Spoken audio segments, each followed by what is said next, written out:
ಕೋಗಿಲು ಕೋಲಾಹಲ, ಕಾಂಗ್ರೆಸ್ ಬಿಜೆಪಿ ರಾಜಕೀಯ ಬೇಳೆ. ಹಾಸ್ಯಾಸ್ಪದ. ಇದನ್ನ ಹೇಳೋಕೆ ನಂಗೆ ನಗು ಬರ್ತಾ ಇದೆ. ಕಾಂಗ್ರೆಸ್ ಪೋಸ್ಟರ್ ಪಾಲಿಟಿಕ್ಸ್ ಬೆನ್ನಲ್ಲೇ ಎಚ್ಚೆತ್ತ ತಮ್ಮೇಶ್ ಗೌಡ.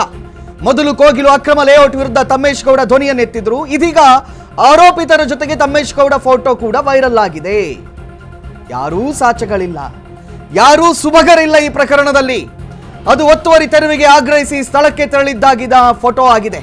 ಸೆಪ್ಟೆಂಬರ್ 4ರಂದು ಕೋಗಿಲು ಅಕ್ರಮ ಲೇಔಟ್ಗೆ ಭೇಟಿ ಕೊಟ್ಟಿದ್ದೆ. ಅಕ್ರಮ ಲೇಔಟ್ ಅಲ್ಲ, ದಾಖಲೆ ಇದೆ ಎಂದಿದ್ದ ವಾಸಿಂ ಮತ್ತು ವಿಜಯ್. ಸ್ಥಳದಲ್ಲಿ ಅವರು ನನ್ನೊಂದಿಗೆ ವಾಗ್ವಾದಕ್ಕೆ ಇಳಿದಿದ್ರು ಎಂದು ತಮ್ಮೇಶ್ ಗೌಡ ಹೇಳ್ತಾ ಇದ್ದಾರಂತೆ. ಈ ಫೋಟೋ ಬಳಸಿ ವೈರಲ್ ಮಾಡ್ತಿದ್ದಾರಂತೆ ತಮ್ಮೇಶ್ ಗೌಡ ಆರೋಪ. ಓಕೆ, ತಮ್ಮೇಶ್ ಗೌಡ ಅವರು ಇದರಲ್ಲಿದ್ದಾರೆ, ಆರ್ ವಿಶ್ವನಾಥ್ ರವರು ಇದರಲ್ಲಿದ್ದಾರೆ, ಕಾಂಗ್ರೆಸ್ ಕಾರ್ಯಕರ್ತನಾಗಿರುವಂತಹ ವಾಸಿಂ ರವರು ಇದರಲ್ಲಿದ್ದಾರೆ, ಬಿಜೆಪಿ ಕಾರ್ಯಕರ್ತ ಆಗಿರುವಂತಹ ವಿಜಯ್ ಕೂಡ ಇದರಲ್ಲಿದ್ದಾರೆ. ತಮ್ಮೇಶ್ ಗೌಡ ಎಕ್ಸ್ಕ್ಲೂಸಿವ್ ಹೇಳಿಕೆಯನ್ನು ನಾವು ನಿಮ್ಮ ಎದುರಿಗೆ ತೋರಿಸ್ತಾ ಇದ್ದೀವಿ. ತಮ್ಮೇಶ್ ಗೌಡ ಹೇಳ್ತಾರೆ, ಇಲ್ಲ ಸರ್, ನಾನು ಅಲ್ಲಿ ಹೋಗಿದ್ದು ಸತ್ಯ, ಅಕ್ರಮವೋ ಹೌದೋ ಅಲ್ವೋ ಅಂತ ಹೇಳಿ ನಾನು ಪರಿಶೀಲನೆ ಮಾಡಕ್ ಹೋಗಿದ್ದೆ. ಆದ್ರೆ ಆ ಸಮಯದಲ್ಲಿ ವಿಜಯ್ ಮತ್ತು ವಾಸಿಂ ಇಬ್ರೂ ಕೂಡ ನನ್ನ ಜೊತೆ ತಕರಾರಿಗಿಳಿತಾರೆ. ಇದು ದಾಖಲೆ ಸಮೇತವಾಗಿ ಮನೆ ಕಟ್ಟಿದ್ದಾರೆ ಅಂತ ಹೇಳಿ ವಿಜಯ್ ನನ್ನ ಜೊತೆ ವಾದಿಸ್ತಾರೆ, ವಾಸಿಂ ಕೂಡ ವಾದಿಸ್ತಾರೆ ಅಂತ ಹೇಳಿದ್ರು. ಅಂದ್ರೆ ಇದರ ಅರ್ಥ ಏನು? ಇದರಲ್ಲಿ ಬಿಜೆಪಿ ಕಾರ್ಯಕರ್ತರಾಗಿರುವಂತಹ ವಿಜಯ್ ಕೂಡ ನೇರವಾಗಿ ಶಾಮೀಲಾಗಿದ್ದಾರೆ ಅಂತ ಹೇಳ್ತಾ ಇದ್ದಾರೆ ತಮ್ಮೇಶ್ ಗೌಡ. ನೋಡಿ, ಅವರ ಟ್ವೀಟ್ ತೋರಿಸ್ತಾ ಇದ್ದೀವಿ. ಸೆಪ್ಟೆಂಬರ್ 6ರಂದು ಕೋಗಿಲು ವಾರ್ಡ್ನಲ್ಲಿ ನಡೆದಂತಹ ಅಕ್ರಮ ನಿವಾಸಿತರ ಭೇಟಿ ಸಂದರ್ಭದಲ್ಲಿ ಅಲ್ಲಿನ ಜನರು ಇನ್ನೂ ಕೂಡ ಮರೆತಿಲ್ಲ. ಆ ದಿನ ಎಲ್ಲಾ ಪಕ್ಷಗಳ ಪ್ರತಿನಿಧಿಗಳು ಸ್ಥಳದಲ್ಲಿದ್ದರು, ಹಾಗೆ ವಿಜಯ್ ಕುಮಾರ್ ಹಾಜರಿದ್ದರು. ಕಾನೂನಿನ ಚೌಕಟ್ಟಿನಲ್ಲಿ ಕ್ರಮ ಕೈಗೊಳ್ಳಬೇಕಾದಂತಹ ಜವಾಬ್ದಾರಿ ಸಂಪೂರ್ಣವಾಗಿ ಸರ್ಕಾರದ್ದು. ಸರ್ಕಾರ ನಿಮ್ಮದೇ, ಶಾಸಕರು ನಿಮ್ಮದೇ, ಅಧಿಕಾರವು ನಿಮ್ಮ ಕೈಯಲ್ಲೇ ಇದೆ.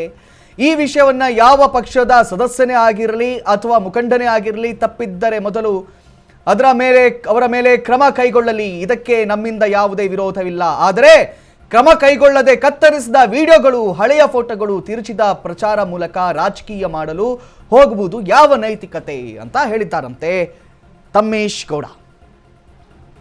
ಓಕೆ, ಈಗ ಆರೋಷಕ್ ಅವ್ರು ಏನು ಹೇಳ್ತಾರೆ? ನನಗೆ ನಗು ಬರ್ತಾ ಇದೆ ರೀ, ನಿಮ್ಮ ಮಾತೆಲ್ಲ ಕಡ್ಕೊಂಡು ನಾವು ಎಕ್ಸ್ಕ್ಲೂಸಿವ್ 3-4 ದಿನದಿಂದ ಬಾಯಿ ಬಡ್ಕೊಂಡು ಅಲ್ಲ ಗಂಟ್ಲೆಲ್ಲ ಕಿತ್ಕೊಂಡು ಇಲ್ಲಿ ನೋಡಿದ್ರೆ ಅಣ್ಣ ತಮ್ಮ ಇಬ್ರು ಇದ್ದೀರಿ, ಅಣ್ಣ ತಮ್ಮ ಇಬ್ರು ಇದ್ದೀರಿ ನೀವು. ಅವ್ರ ಮೇಲೆ ಇವ್ರ ಆರೋಪ, ಇವ್ರ ಮೇಲೆ ಅವ್ರ ಆರೋಪ. ನಮಗೆ ಆರಂಭದಲ್ಲೇ ಡೌಟ್ ಬರಬೇಕಿತ್ತು. ಯಾವಾಗ ಪಿಣರಾಯಿ ವಿಜಯನ್ ಅವರು ಇದ್ರ ಬಗ್ಗೆ ಮಾತಾಡ್ತಾರೋ ಆಗ ಬಿಜೆಪಿ ತುಟಿಗೆ ಬಾಯಿ ಬಿಚ್ಚಲ್ಲ, ಅವ್ರಿಗೂ ವಿರೋಧ ಮಾಡಲ್ಲ, ಇವ್ರಿಗೂ ವಿರೋಧ ಮಾಡಲ್ಲ. ಯಾಕೆ ಅನ್ನುವಂಥ ಅರ್ಥ ಅವತ್ತೇ ಆಗಬೇಕಾಗಿತ್ತು. ಈಗ ಅರ್ಥ ಆಗ್ತಾ ಇದೆ ಯಾಕೆ. ಇವರಿಬ್ಬರು ಇದ್ದಾರೆ. ವಿಶೇಷ ಏನು, ನಗೆಪಾಟಲ್ ಏನು ಅಂತ ಕೇಳಿದ್ರೆ, ಈ ಸಾಕ್ಷಿಯನ್ನ ಪ್ರೂವ್ ಮಾಡ್ತಾ ಇರೋದು ಬೇರೆ ಯಾರು ಅಲ್ಲ, ಬಿಜೆಪಿಯ ವಿರೋಧ ಪಕ್ಷದ ನಾಯಕರಾಗಿರುವಂತ ಆರ್ ಅಶೋಕ್ ಅವರು. ಅವರೇ ಇವತ್ತು ಫೋಟೋ ನಮ್ಮೆಲ್ಲರಿಗೂ ತೋರಿಸಿದ್ದು. ನೋಡಿ, ಕೆಲವೊಮ್ಮೆ ಎಂತ ಜಾಣ ಆದರೂ ಕೂಡ ಎಡವಿ ಬೀಳ್ಲೇಬೇಕಾಗುತ್ತೆ, ಸತ್ಯ ಹೊರಬರಲೇಬೇಕಾಗುತ್ತೆ. ಆರ್ ಅಶೋಕ್ ಅವರೇ ಪ್ರೂವ್ ಮಾಡಿಬಿಟ್ಟಿದ್ದಾರೆ, ನಾವಿಬ್ರು ಅಣ್ಣ ತಮ್ಮ ಇದ್ದಂಗೆ. ವಾಸಿಮ್ಮು ನಮ್ಮವನೇ, ವಿಜಯ್ ನಮ್ಮವನೇ. ತಮ್ಮೇಶ್ ಗೌಡ ಅವರು ಹೇಳ್ತಾರಂತೆ, ನಾನು ಅಲ್ಲಿ ಸೆಪ್ಟೆಂಬರ್ ಸಮಯದಲ್ಲಿ ಹೋಗಿದ್ದು ಸತ್ಯ, ಅಲ್ಲಿ ತನಿಖೆ ಮಾಡಕ್ಕೆ ಹೋಗಿದ್ದು ಸತ್ಯ. ಆದರೆ ಏನು ಮಾಡಲಿ ಸರ್, ಇವರಿಬ್ರು ಕೂಡ ನನ್ನ ಜೊತೆ ಚರ್ಚೆ ಮಾಡಿದ್ರು. ಯಾರು? ವಿಜಯ್ ಮತ್ತು ವಾಸಿಂ ಇಬ್ರು ಕೂಡ ನನ್ನ ಜೊತೆ ಚರ್ಚೆ ಮಾಡಿದ್ರು.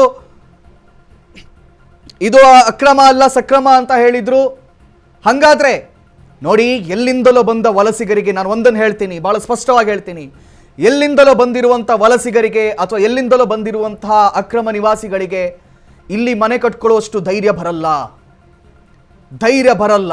ಯಾಕಂದ್ರೆ ಅವ್ರ ಊರಲ್ಲ, ಅವರ ಕೇರಿ ಅಲ್ಲ, ಅವರಿಗೆ ಗೊತ್ತಿರುವಂಥ ರಾಜಕಾರಣಿಗಳು ಇಲ್ಲಿ ಯಾರೂ ಇಲ್ಲ. ಹಂಗಾದ್ರೆ ಅವರಿಗೆ ಬೆನ್ನೆಲುಬಾಗಿ ನಿಂತಿದ್ಯಾರು? ಅವರಿಗೆ ಧೈರ್ಯ ತುಂಬಿದ್ಯಾರು? ಇದೇ ವಿಜಯ್, ಇದೇ ವಾಸಿಂ, ಇದೇ ಬಿಜೆಪಿ, ಇದೇ ಕಾಂಗ್ರೆಸ್. ಘಂಟಘೋಷವಾಗಿ ಹೇಳ್ತೀವಿ. ಈಗ ಜನರ ಎದುರಿಗೆ ನಾಟಕ ಆಡ್ತಿದ್ದೀರಾ?